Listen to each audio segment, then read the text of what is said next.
Best कहानियां with किमी channel पर आप सभी का बहुत बहुत स्वागत है दोस्तों। अगर आप प्रसिद्ध हिंदी और अंग्रेजी किताबों की कहानियां या समरीज जानना चाहते हैं तो आप प्लीज मेरे चैनल को जरूर सब्सक्राइब कर लीजिए और मेरे वीडियोस को शेयर भी जरूर कीजिएगा। आज की कहानी है मुंशी प्रेमचंद द्वारा रचित पूस की रात। हल्कू ने आकर स्त्री से कहा, सहना आया है, लाओ जो रुपए रखे हैं उसे दे दूं, किसी तरह गला तो छूटे। मुन्नी झाड़ू लगा रही थी, पीछे फिरकर बोली, 3 ही रुपए हैं, दे दोगे तो कंबल कहां से आएगा? माघ पूस की रात हार में कैसे कटेगी? उससे कह दो, फसल पर रुपए दे देंगे, अभी नहीं। हल्कू एक क्षण अनिश्चित दशा में खड़ा रहा। पूस सिर पर आ गया है, कंबल के बिना हार में रात को वह किसी तरह नहीं सो सकता, मगर सहना नहीं मानेगा, घुड़कियां जमावेगा, गालियां देगा। बला से जाड़ों मरेंगे, बला सिर से तो टल जाएगी।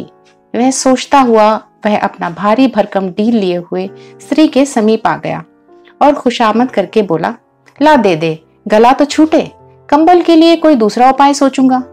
मुन्नी उससे दूर हट गई और आंखें तैरती हुई बोली, कर चुके दूसरा उपाय, जरा सुनो कौन सा उपाय करोगे? कोई खैरात दे देगा कंबल? ना जाने कितनी बाकी है जो किसी तरह चुकने में नहीं आती। मैं कहती हूँ तुम क्यों नहीं छोड़ देते खेती? मर मर काम करो, उपज हो तो बाकी दे दो। चलो छुट्टी हुई, बाकी चुकाने के लिए ही तो हमारा जन्म हुआ है, और पेट के लिए मजूरी करो। ऐसी खेती से तो बाज आए, मैं रुपए ना दूंगी। हल्कू उदास होकर बोला, तो क्या गाली खाऊं?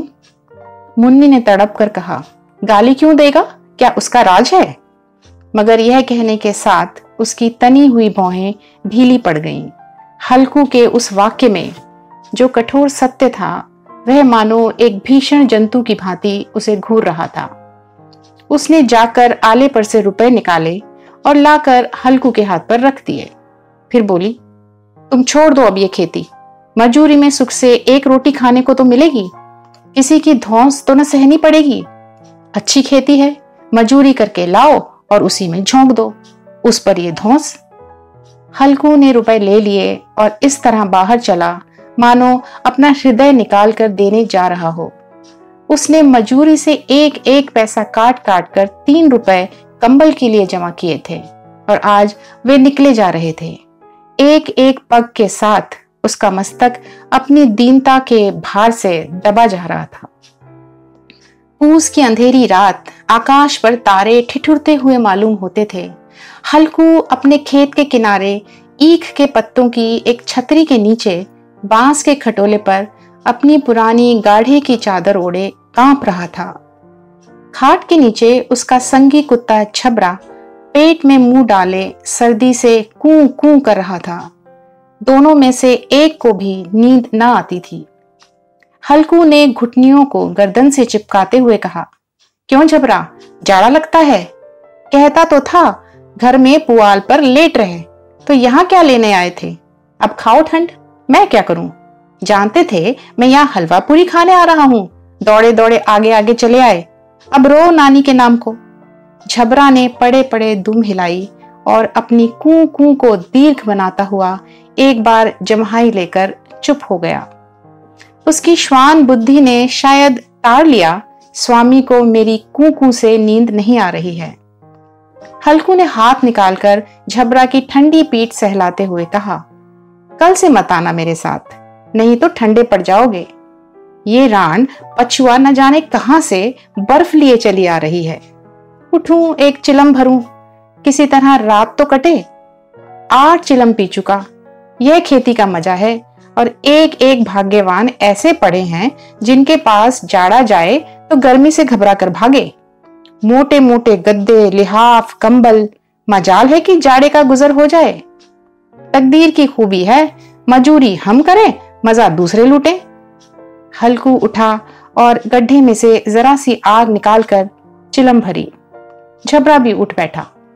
हल्कू ने चिलम पीते हुए कहा, पिएगा चिलम? जाड़ा तो क्या जाता है, जरा मन बहल जाता है। झबरा ने उसके मुंह की तरफ प्रेम से छलकती हुई आंखों से देखा। हल्कू, आज और जाड़ा खा ले, कल से यहां पुआल बिछा दूंगा, उसमें घुसकर बैठना, तब जाड़ा न लगेगा। झबरा ने अगले पंजे उसकी घुटनियों पर रख दिए और उसके मुंह के पास अपना मुंह ले गया।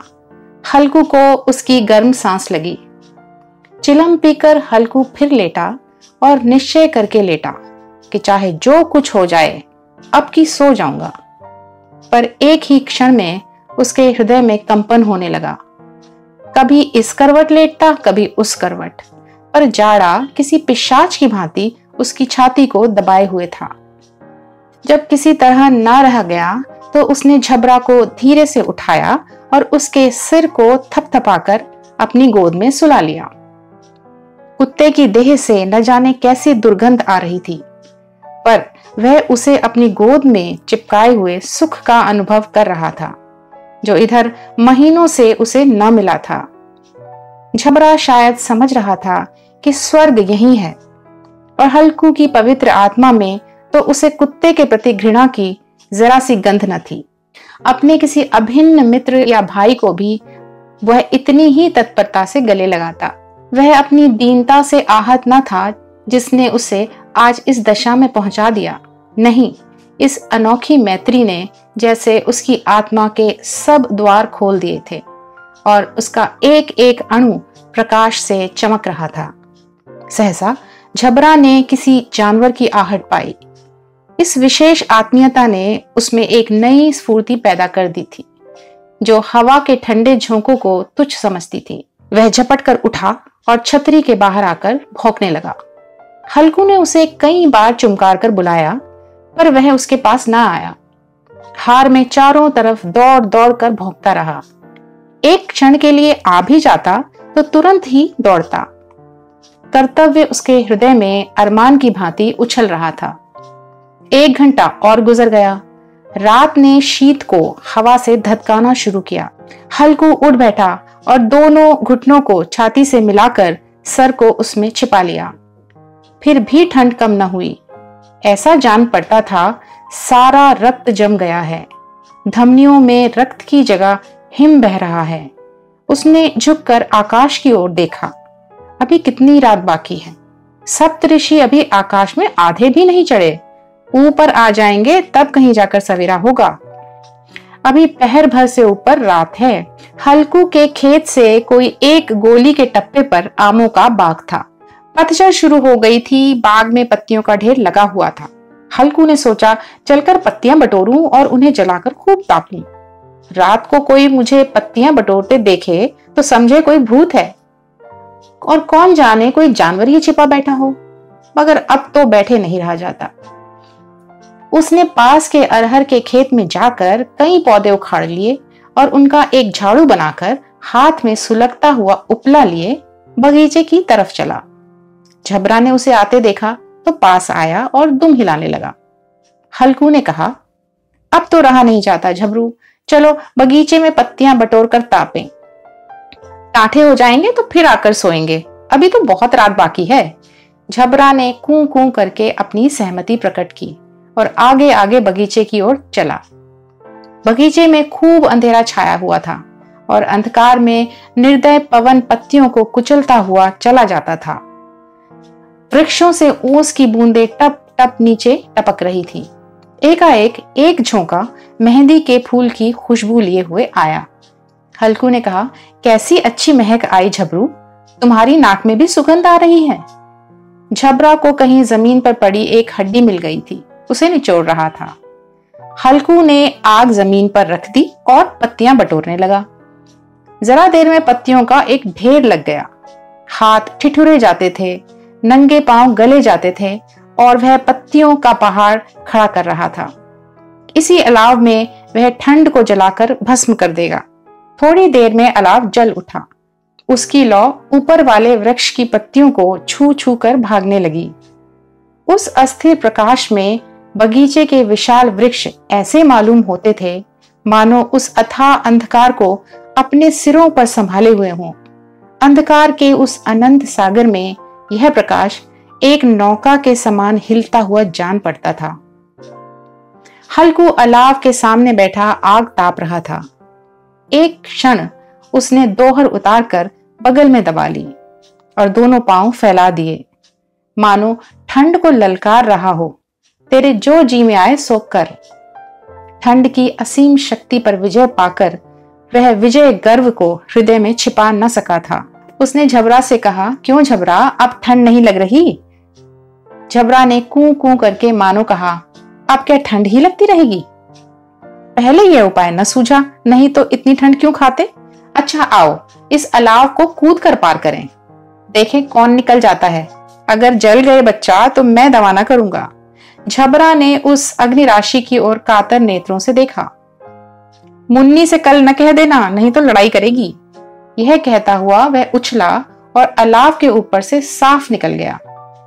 पैरों में जरा सी लपट लगी, पर वह कोई बात न थी।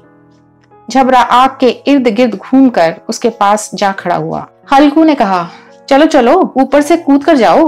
वह फिर कूदा और अलाव के उस पार आ गया। पत्तियां जल चुकी थी, बगीचे में फिर अंधेरा छाया था। राख के नीचे कुछ कुछ आग बाकी थी, जो हवा का झोंका आने पर जरा जाग उठती थी, पर एक क्षण में फिर आंखें बंद कर लेती थी। हल्कू ने फिर चादर ओढ़ ली और गर्म राख के पास बैठा हुआ एक गीत गुनगुनाने लगा। उसके बदन में गर्मी आ गई थी, पर ज्यों-ज्यों शीत बढ़ती जाती थी उसे आलस्य दबाए लेता था। झबरा जोर से भौंककर खेत की तरफ भागा। हल्कू को ऐसा मालूम हुआ कि जानवरों का एक झुंड उसके खेत में आया है। शायद नीलगायों का झुंड था। उनके कूदने दौड़ने की आवाजें साफ कान में आ रही थी। ऐसा मालूम हुआ कि वह खेत चर रही हैं। उनके चबाने की आवाज चर चर सुनाई देने लगी। उसने दिल में कहा, नहीं नहीं, झबरा के होते कोई जानवर खेत में नहीं आ सकता। ये नोच ही डाले, मुझे भ्रम हो रहा है। कहाँ, अब तो कुछ सुनाई नहीं देता। मुझे भी कैसा धोखा हुआ है। उसने जोर से आवाज लगाई, झबरा झबरा। झबरा भौंकता रहा, उसके पास न आया। फिर खेत के चरे जाने की आहट मिली। अब वह अपने आप को धोखा न दे सका। उसे अपनी जगह से हिलना जहर लग रहा था। कैसा दंदाया हुआ था। इस जाड़े पाले में खेत में जाना, जानवरों के पीछे दौड़ना असूझ जान पड़ा था। वह अपनी जगह से न हिला। उसने जोर से आवाज लगाई, ली हो ली हो ली हो। झबरा भौंक उठा। जानवर खेत चर रहे थे। फसल तैयार है। कैसी अच्छी खेती थी, पर ये दुष्ट जानवर उसका सर्वनाश किए डालते हैं।